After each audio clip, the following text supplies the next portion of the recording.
세상에는 이해되지 않는 고난들이 참 많이 있습니다. 한 신문에서 읽은 이야기를 소개하겠습니다.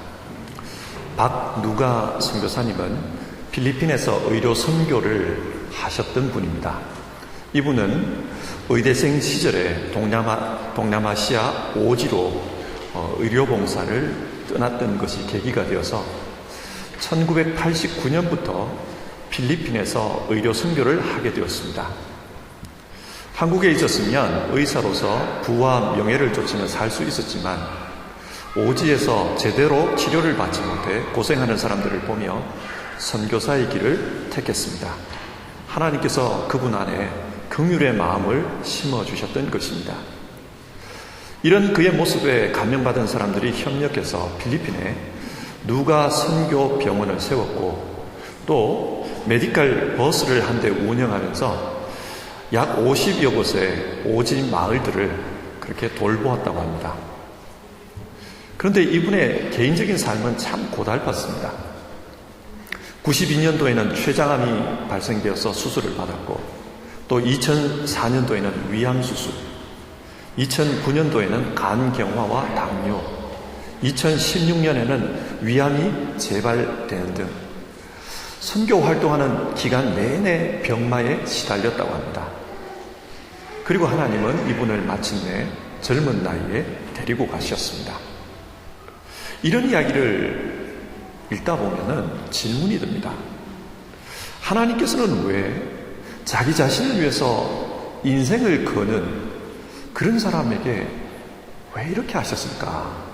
그런 질문이 듭니다. 한국에서 방송된 한 집사님의 이야기입니다. 이분은 결혼 후에 3년 만에 예쁜 딸을 얻었습니다. 참 기뻐했습니다. 그런데 그 부인이 산후조리원에서 몸을 풀고 이제 집으로 돌아오는 날, 자신은 병원에서 대장암 4기라는 판정을 받았습니다. 이 소식을 듣고 이분의 어머니는 충격을 받아서 갑작스럽게 소천하셨습니다. 그리고 항암 치료가 끝난 지 일주일도 안 되었는데 그의 아내 역시 혈액암 4기라는 진단을 받았습니다. 굉장히 힘든 기간이었을 것입니다. 그래도 이 가정은 암도 하나님께서 주신 것이다 그렇게 생각하고 자신들의 삶을 더욱 온전하게 살려고 몸부림쳤다는 겁니다. 하지만 또다시 암이 재발했고 마지막 3개월을 살다가 세상을 떠났습니다. 여러분, 불행해도 어떻게 이렇게 불행할 수가 있을까요? 한 집안이 질병으로 말미암아 완전히 무너졌습니다. 하나님 앞에 신실하게 살기 위해서 그렇게 몸부림을 치는데 왜 하나님께서는 이렇게 가혹하게 다루실까요? 올 한 해 우리 교회 성도님들 가운데도 어려움을 당하신 분들이 굉장히 많습니다. 어쩌면 2019년 이 한 해는 평생 잊지 못할 해로 기억될지 모르겠습니다. 사람들은 어려움을 당하면 우선적으로 왜? 라는 질문을 하게 됩니다. 왜 내게 이런 일이 일어나는가? 왜 하필이면 나인가? 왜? 무엇 때문에? 그런 질문을 하게 됩니다. 아무리 질문해도 이 문제가 풀리지 않으면 신앙하는 것이 괴로워집니다. 하나님 앞에 기도하는 것이 괴로워집니다. 원망이 나옵니다. 오늘 우리는 욥기의 말씀을 읽었습니다. 욥은 구약 성경에서 고난을 상징하는 인물입니다. 그런데 그가 왜 고난을 당했을까요? 성경을 보면 욥은 의로운 사람입니다. 욥기 1장 1절인데요. 그는 흠이 없고 정직하였으며 하나님을 경외하며 악을 멀리하는 사람이었다. 그래서 하나님께서는 이런 욥을 칭찬하셨습니다. 1장 8절입니다. 이 세상에는 그 사람만큼 흠이 없고 정직한 사람, 그렇게 하나님을 경외하며 악을 멀리하는 사람은 없다. 그런데 이런 욥이 고난을 당합니다. 그 많던 재산이 하루아침에 다 사라져버렸습니다. 적들이 쳐들어와서 다 도둑질해 갔습니다. 그리고 건물이 넘어지는 바람에 10명의 자녀들이 한날 한시에 그 자리에서 죽었습니다. 근데 이게 끝이 아니었습니다. 욥 자신의 몸에는 병이 들어 말로 표현할 수 없는 고통을 겪어야만 했습니다. 여러분, 이런 욥의 이야기가 비참하게 느껴지십니까? 어쩌면 객관적인 성경의 기록이기 때문에 이 사람의 고통이 우리에게 와닿지 않을지 모르겠어요. 그러나 이런 일이 우리가 살고 있는 이 상황 속에 벌어졌다고 한번 가정해 봅시다. 어떤 집안이 하루아침에 경제적으로 완전히 무너졌습니다. 다시 일어설 수 없는 지경입니다. 그리고 집안의 자녀들에게는 불행한 일들이 일어났습니다. 뿐만 아니라 알 수 없는 병에 걸려 생사를 넘나드는 그런 지경이 되었다면 우리는 그런 사람을 방문해서 뭐라고 위로해야 할까요? 욥의 친구들도 욥을 위로하기 위해 먼 길을 달려왔습니다. 그런데 욥을 쳐다보니 삶이 너무 비참해서 소리내어 울 뿐 어떤 말도 할 수 없었다고 합니다. 그러나 그렇게 일주일이 지난 후 이제 사람들이 대화하기 시작합니다. 대화의 주제는 욥이 왜 이런 고난을 당하는 것일까라는 문제였습니다. 이 대화의 내용이 3장부터 31장까지 기록되어 있습니다. 성경을 전체적으로 보면 고난의 이유는 크게 세 가지입니다. 첫 번째는 징벌 차원에서 발생하는 고난입니다. 하나님께서 악인을 벌하기 위해서 고난을 주시는 것입니다. 두 번째는 연단으로서의 고난입니다. 하나님께서 그 사람을 세워가기 위해서 어려움을 주시는 겁니다. 그리고 세 번째는 대속적인 고난입니다.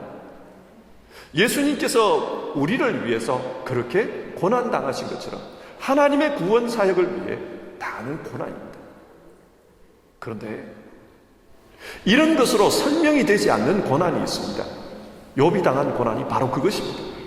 욥은 왜 고난을 당한 것일까요? 하나님께 칭찬 듣는 사람입니다. 그런데 왜 고난을 당했을까요? 욥의 친구들은 욥이 뭔가 잘못을 했기 때문에 징벌을 받는 것이다, 그렇게 생각합니다. 왜 이렇게 생각하는가? 그들의 논리에 따르면 하나님은 선하신 분입니다. 선하신 하나님께서 이유 없이 고난을 주신 게 없다. 욥이 깨닫지 못할 뿐 뭔가 그 사람에게 죄가 있다. 그러므로 그 죄를 회개하기 전에는 이 고난이 물러가지 않을 것이다. 친구들은 욥에게 그런 말을 했습니다. 그러나 욥은 그렇게 징벌 받을 만한 죄를 짓지 않았다고 말합니다. 그래서 욥의 친구들이 그렇다면 하나님께서 불의하다는 말이냐, 이유도 없는데 이렇게 고난을 준다는 말이냐, 너는 지금 하나님께서 잘못되었다고 탓하는 것이냐, 욥을 꾸짖습니다. 그래서 욥은 억울한 마음이 들었습니다. 그래서 하나님께 탄원합니다. 하나님께서 직접 좀 말씀해 주십시오. 왜 내게 이런 고난이 일어났는지 하나님이 말씀해 주십시오. 하나님은 이런 욥의 요청에 응답하십니다. 그래서 욥기 38장부터 41장까지는 하나님께서 응답하신 말씀 내용입니다. 그런데 하나님의 응답은 우리가 생각하는 상식과 좀 다릅니다. 욥이 하나님 왜 내가 이런 고난을 당해야 합니까? 그렇게 질문했습니다. 그렇다면 왜냐하면 이러하기 때문에 너는 고난을 당하는 것이다, 그렇게 말씀해 주어야 합니다. 하지만 하나님은 그렇게 말씀하지 않습니다. 어떻게 말씀합니까? 두 가지를 이야기합니다. 먼저는 38장과 39장의 내용인데요, 이것을 보면 하나님께서 쉴 틈도 주지 않고 욥에게 계속 질문합니다. 예를 들면, 내가 천지를 창조할 때 너는 무엇하고 있었느냐? 내가 왜 이렇게 천지를 창조했는지 너는 그 이유를 아느냐? 내가 타조를 만들 때 너는 내가 왜 그렇게 만들었는지 아느냐? 계속 그런 내용의 질문을 쉴 새 없이 퍼붓습니다. 이런 말씀을 통해서 하나님은 하나님의 지혜와 능력에 대해 이야기하는 것입니다.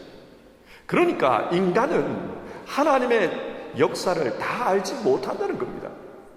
그러면서 자기의 제한적인 지식으로 하나님을 판단하고 평가하고 있다. 이게 과연 옳으냐?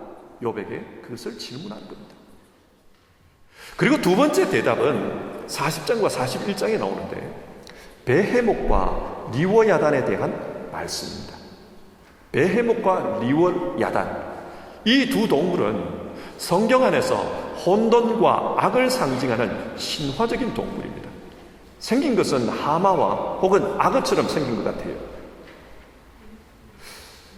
이 동물들이 한번 설치면 세상의 어떤 누구도 그들의 움직임을 제어하지 못한다는 겁니다. 예를 들어 화산 폭발이 일어났다고 합시다.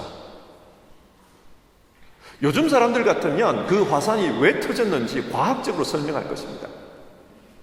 그러나 성경시대의 사람들은 리워 야단이 행동을 했기 때문에 이런 재앙이 일어났다, 그렇게 생각했습니다.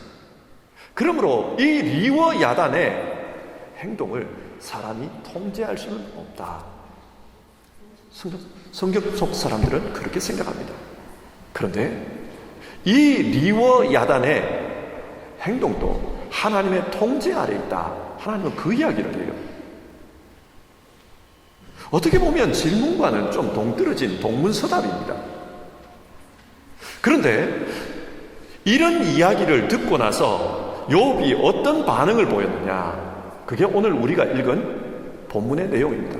욥이 어떻게 반응했습니까? 2절을 보시면은 주님께서는 못하시는 일이 없으시다는 것을 이제 저는 알았습니다. 주님의 계획은 어김없이 이루어진다는 것도 저는 깨달았습니다. 만약 우리라면 하나님, 저는 왜 고난을 주시는지 그것을 물었는데 왜 엉뚱한 대답을 하십니까? 그렇게 따지고 물었을 것 같아요. 그러나 욥은 그런 동문서답 같은 하나님의 말씀을 듣고 자신의 모든 의문이 해결되었던 것으로 보입니다.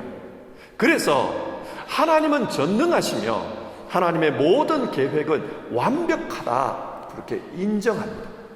그러면서 하는 말이 3절, 잘 알지도 못하면서 감히 주님의 뜻을 흐려놓으려 한 자가 바로 저입니다. 깨닫지도 못하면서 함부로 말을 하였습니다. 그러면서 자신의 무지와 어리석음에 대해서 고백하고 있습니다. 우리는 이 대답을 통해서 욥의 신앙에 뭔가 변화가 일어났다는 것을 알 수 있습니다. 특히 6절을 보면 그 변화가 뚜렷하게 나타나는데요. 6절을 직역해 보면 이렇습니다. 그러므로 내가 버리고 나의 뜻을 돌이킵니다. 티끌과 재 위에서. 여기서 티끌과 제가 의미하는 것은 자신의 인생이 그런 먼지 같은 존재라는 겁니다. 그런 먼지 같은 존재가 된 자기가 이제 잘못된 생각을 버리고 새로운 마음을 갖게 되었습니다. 나는 마음의 변화가 일어났습니다. 그런 뜻입니다. 자, 그러면 욥의 신앙이 어떻게 변했습니까? 5절에 나오는데요. 주님이 어떤 분이시라는 것을 지금까지는 제가 귀로만 들었습니다. 그러나 이제는 제가 제 눈으로 주님을 뵙습니다. 여기서 귀로 듣는 신앙은 남을 통해서 하나님에 대해 들은 신앙입니다. 그러니까 간접적인 신앙입니다. 그런데 이제는 눈으로 보는 신앙, 즉 자기 자신이 직접 하나님을 만나 체험한 신앙이라는 겁니다. 그래서 지금까지 자기가 남으로부터 들어서 알고 있던 그 신앙을 이제는 철회하겠다는 겁니다. 하나님은 지금 욥에게 고난만 주신 것이 아닙니다. 이 고난을 통해서 욥의 신앙을 바꿔놓고 있습니다. 어떻게? 욥을 만나 주신 겁니다. 고난 속에서 욥을 만나 주셨고, 그래서 욥의 신앙이 바뀝니다. 긍정적으로 바뀝니다. 성장하고 성숙합니다. 자, 이상의 내용을 생각하면서 다시 한번 처음 질문으로 돌아가 봅시다. 여러분, 우리는 이해할 수 없는 고난을 당할 때 어떻게 신앙해야 합니까? 욥기는 먼저 우리 자신의 신앙의 패러다임을 체크해 보라고 그렇게 권면합니다.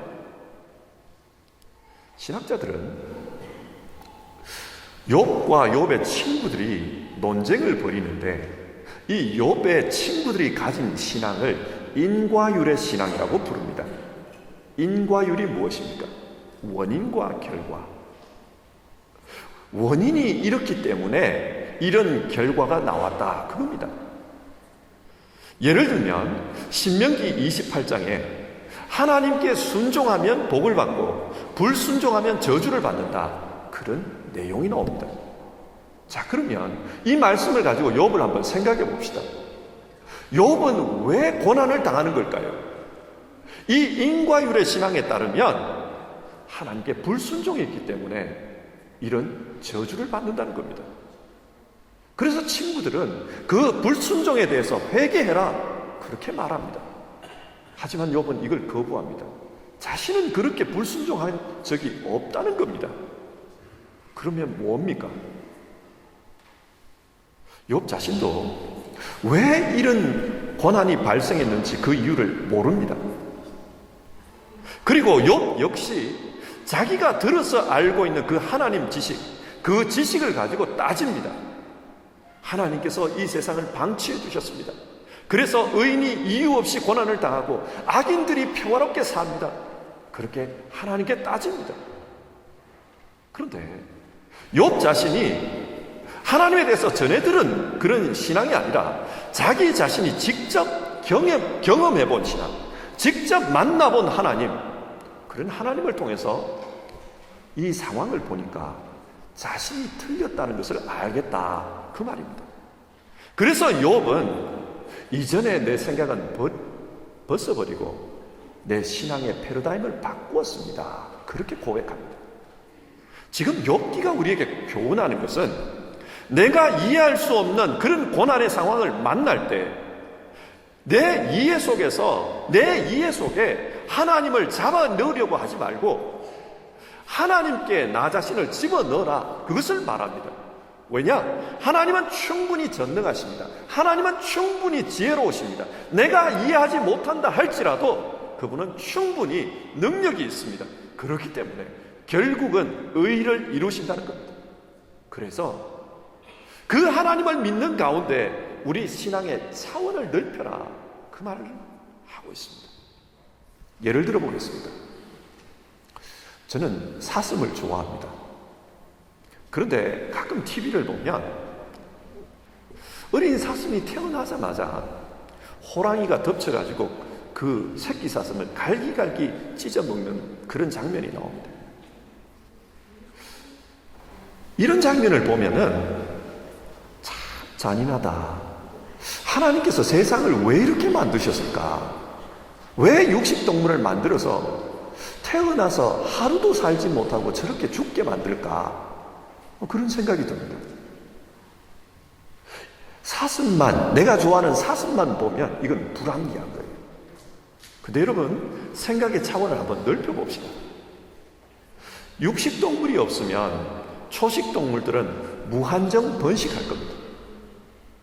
그렇게 되면 이 땅의 식물들은 어쩌면 멸종할지 몰라요. 사슴들이 다 먹어버리니까. 그렇게 되면 생태계가 파괴됩니다. 그래서 육식동물들이 초식동물을 잡아먹는 것, 이것은 생태계 전체로 보면 옳은 것입니다. 자, 보십시오.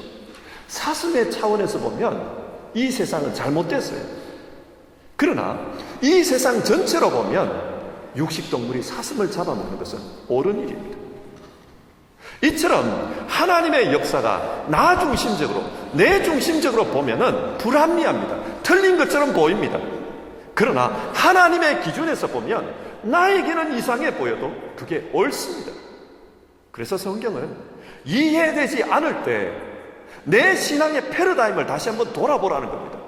왜 그게 이해가 되지 않냐? 내 신앙의 패러다임을 점검해보라. 이전에 우리 한국 정부에서 과기처 장관을 지냈던 정근모라는 분이 있습니다. 이분은 핵물리학을 전공했던 세계적인 과학자입니다. 그런데 이분의 아들이 만성 신장염을 앓고 있었습니다. 그래서 아들의 치료를 위해서 이런 노력 저런 노력을 다 해봤지만 별 뾰족한 수가 없었다고 합니다. 상황이 많이 어려웠던 것 같아요. 그래서 아들을 병원에 입원시켜놓고 할 수 있는 것은 기도밖에 없어서 두 부부가 열심히 기도를 했다는 겁니다. 그러자 주변의 과학자들이 의아하게 이분을 쳐다봤다는 거예요. 무슨 과학자가, 그것도 최첨단 과학인 원자력을 연구하는 사람이 병든 아들을 위해서 취한 조치가 고작 성경 읽고 기도하는 것이냐, 그렇게 비이성적인 행동을 할 수 있느냐, 그렇게 바라봤다는 겁니다. 그러나 이분은 이런 신앙 고백을 가지고 있었어요. 자신은 과학을 연구하면 연구할수록 이 세상에는 뭔가 원격 조정을 하는 것 같은 보이지 않는 손이 있다, 그것을 느꼈다는 겁니다. 뭔가 보이지 않는 손에 의해서 이 세상은 돌아가고 있다.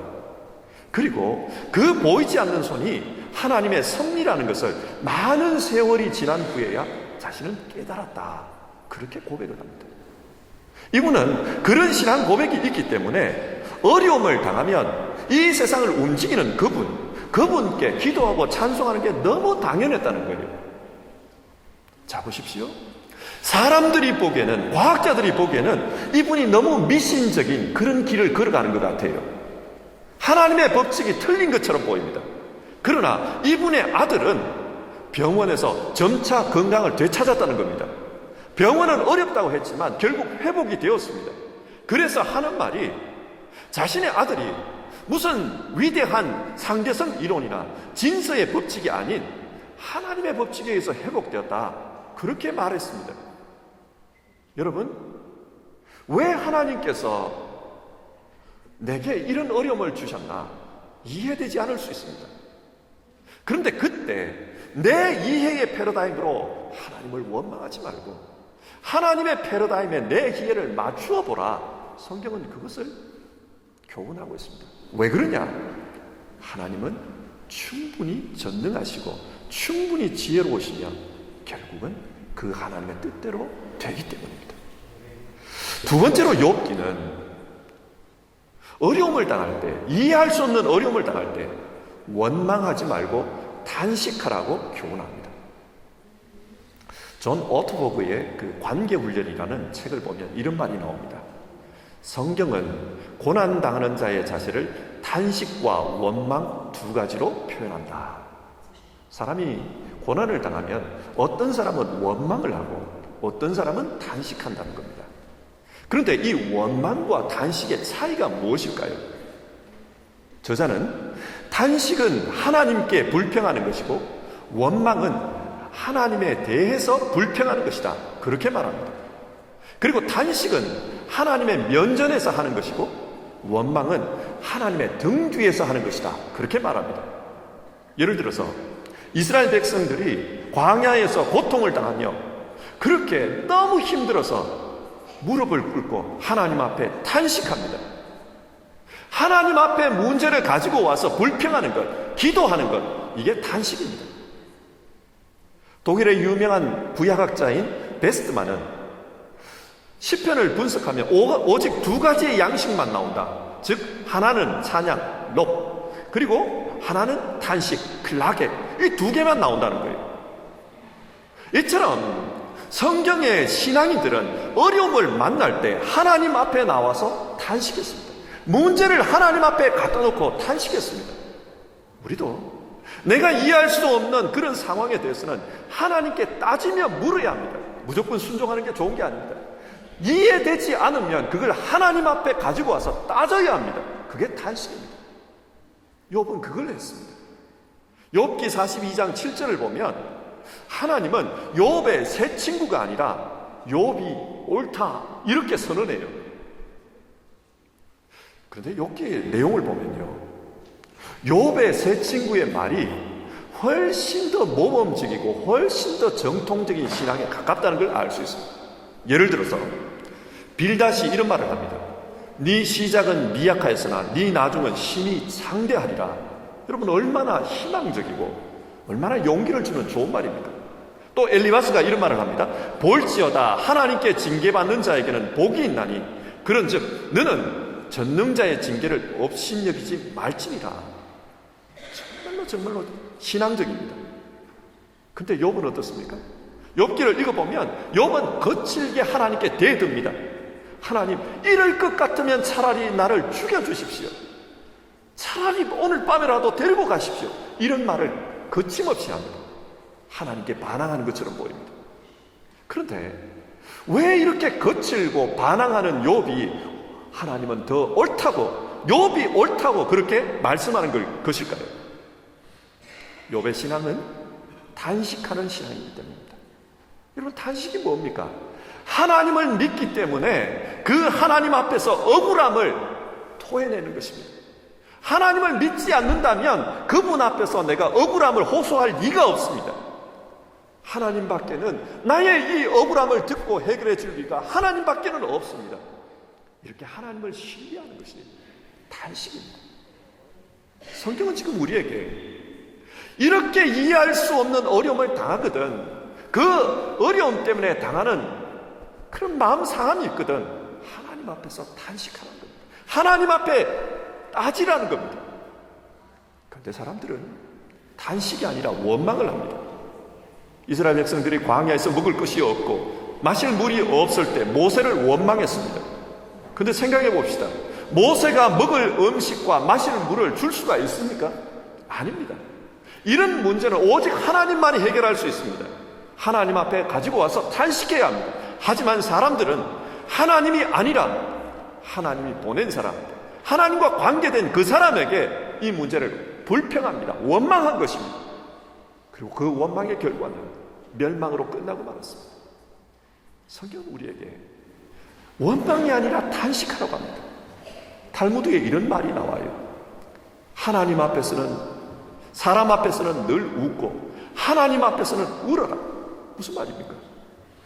내 이야기를 사람한테 불평한들 사람이 들어주지가 않습니다. 원망하지 말고 하나님께 나와서 탄식하라는 겁니다. 자, 이렇게 탄식하면 하나님께서 어떻게 해주십니까? 욥기의 결론을 보면요, 하나님께서 욥을 의롭다 인정하십니다. 42장 7절입니다. 내가 너와 내 두 친구에게 분노한 것은 너희가 나를 두고 말을 할 때에 내 종 욥처럼 옳게 말하지 못하였기 때문이다. 여기서 너는 엘리바스입니다. 엘리바스는 욥처럼 옳지 못했다는 겁니다. 하나님은 욥을 인정했습니다. 그렇기 때문에 욥의 인생은 회복의 역사가 일어납니다. 성경은 하나님께서 우리의 인생을 만들어 간다고 합니다. 그래서 우리의 인생은 하나님의 작품입니다. 하나님께서 우리를 만들어 가실 때 우리가 이해할 수 없는 그런 고난을 사용하십니다. 그리고 그 고난을 통해 우리를 변화시켜 가십니다. 어떻게 변화시킵니까?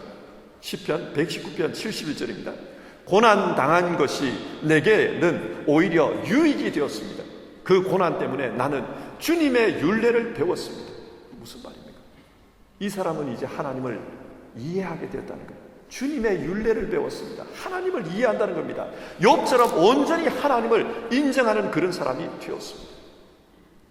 자, 오늘 말씀을 맺겠습니다. 올 한 해 우리 교회 안에는 많은 어려움들이 있었습니다.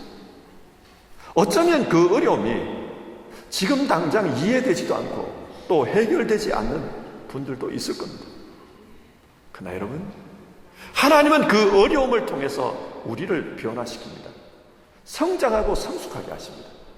그래서 오늘 성경 우리에게 이 어려움을 가지고 하나님 앞에 나와 원망하지 말고 탄식하라고 이야기합니다. 그리고 이 어려움을 가지고 내 신앙의 패러다임을 한번 생각해 보라고 이야기합니다. 내 신앙의 패러다임이 하나님과 맞지 않아서 어쩌면 이해되지 않을 수도 있습니다. 1800년대 중반에 스패포드라는 분이 있었습니다. 이분은 미국 시카고에 살고 있었는데 공장을 하는 부자였습니다. 이분의 부인과 네 자녀가 배를 타고 프랑스로 여행을 가다가 그만 배가 충돌을 해가지고 침몰하게 되었습니다. 그때 이 부인과 네 자녀는 그 침몰하는 배의 갑판에서 하나님께 기도를 드렸다고 합니다. 하지만 잠시 후 어머니는 구조가 되었고 그 내 아이는 찾지를 못했습니다. 얼마나 가슴이 아팠겠습니까?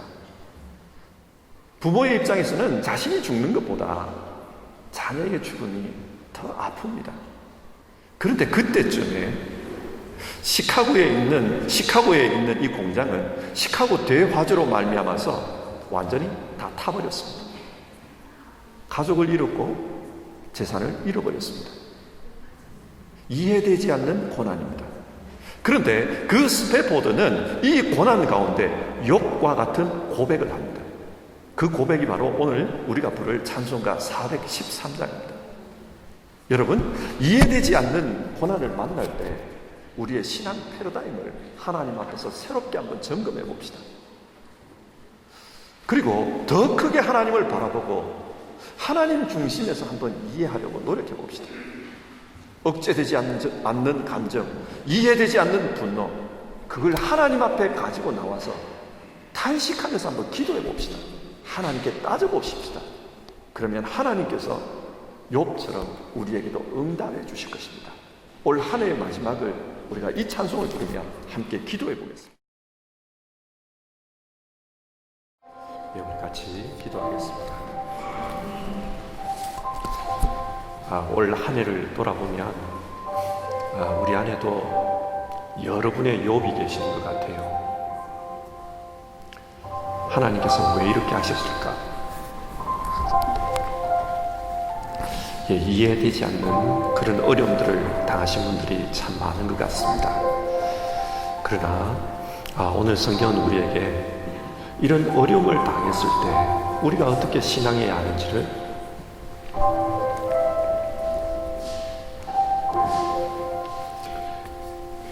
말해주고 있습니다. 먼저는 우리 신앙의 패러다임을 다시 한번 재정립해보라고 성경은 그렇게 권면합니다. 그래서 귀로 듣는 신앙이 아니라 눈으로 보는 신앙이 되라고 우리에게 이야기합니다. 뿐만 아니라 따지고 보면 하나님 앞에 원망할 수밖에 없는 그런 상황이지만 그러나 원망이 아니라 하나님 앞에 탄식하라고, 하나님 앞에 탄식하라, 우리에게 그 이야기를 합니다. 자, 우리가 오늘 성경의 권면의 말씀을 가지고 그대로 한번 해봅시다. 하나님, 이해되지 않는 어려움 속에 있는 이들을 기억해 주시옵소서. 하나님, 이 어려움 속에서 우리의 신앙의 패러다임이 재정립되게 해 주시옵소서. 귀로 듣는 신앙이 아니라 자신이 경험한 신앙, 눈으로 보는 신앙이 되게 하옵소서. 하나님 앞에 터져나오는 이 원망할 것이 아니라 하나님 앞에 가지고 나와서 따지며 탄식할 수 있게 도와주시옵소서.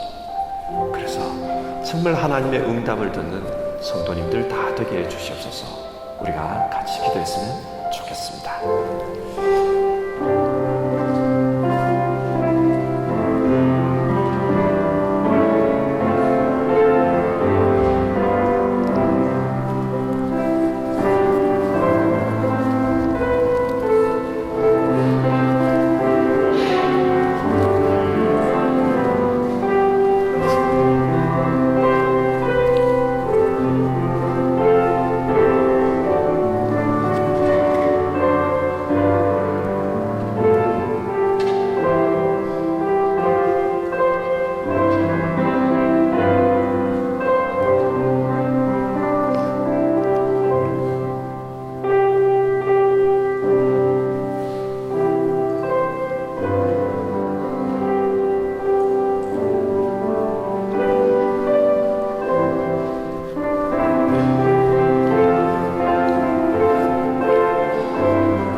올 한 해를 마무리하는 마지막 주일입니다. 올 한 해 우리 안에는 참 어려운 일들이 많았습니다. 그러나 우리에게 있는 이 어려움을 욥기가 주는 교훈처럼 우리의 신앙 패러다임을 다시 한번 재정립하는 기회로 삼을 수 있었으면 좋겠습니다. 그래서 귀로 듣는 신앙이 아니라 눈으로 보는 신앙이 되게 하옵소서. 하나님, 그래도 이해되지 않는 고난, 하나님 앞에 원망이 아니라 탄식할 수 있게 도와주시옵소서. 욥의 탄식 기도가 하나님의 응답으로 이어졌던 것처럼 우리 삶에 대한 문제의식과 탄식이 기도가 되어 응답받게 하옵소서. 하나님 앞에 옳다고 인정받고 또 하나님의 회복의 역사를 경험하는 우리 성도님들 다 되게 하옵소서. 예수님의 이름으로 기도드립니다. 아멘.